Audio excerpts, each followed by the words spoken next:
Donc on peut être allongé, assis. Voilà, on peut être allongé, assis. Le mieux, c'est vraiment d'être confortable, d'avoir une position agréable, parce qu'on va rester comme ça pendant 33 minutes. Les capteurs, c'est ça. Voilà, je vais mettre ces capteurs-là au niveau de la tête et des oreilles. D'accord. Il n'y a pas de truc électrique dessus. Non, voilà, justement, ces capteurs-là, en fait, c'est vraiment un outil de mesure au même titre qu'un thermomètre ou un tensiomètre. Ça va juste, en fait, mesurer l'activité électrique cérébrale de la personne. Ces capteurs-là vont renvoyer l'information à, en fait, un amplificateur qui va permettre de renvoyer donc le tout à l'ordinateur qui est là-bas. L'expertise est dans l'ordinateur. Ce casque-là, il est relié aussi à l'ordinateur. C'est grâce à ce casque-là que la personne va écouter de la musique. Et le dispositif va constater que la personne n'est plus en fait, dans son activité électrique cérébrale, on va dire la plus régulière.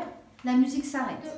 Le dispositif en fait, va prendre la mesure propre de la personne. C'est vraiment une mesure personnelle. Ça va prendre en considération 4 indices. Le changement, la durée, la fréquence et l'intensité.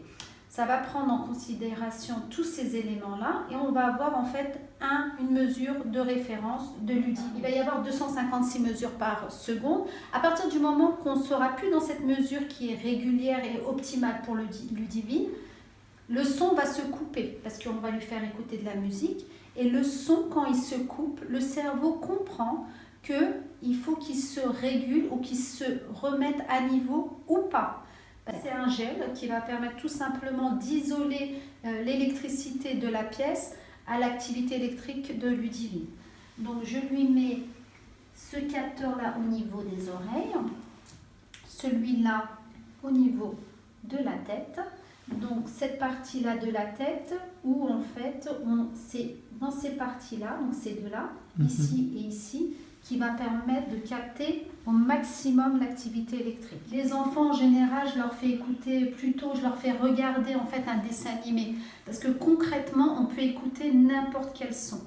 Ce qui compte c'est vraiment avoir un son parce que c'est grâce en fait à l'arrêt du son qu'on peut faire le feedback et que le cerveau peut comprendre en fait grâce à cette coupure que là il faut qu'il fasse quelque chose ou pas. Elle doit fermer les yeux? Pas forcément, elle n'est pas obligée de fermer les yeux, elle peut faire en fait ce qui lui plaît, hein. Si elle veut avoir les yeux ouverts ou si elle veut dormir, elle peut dormir aussi.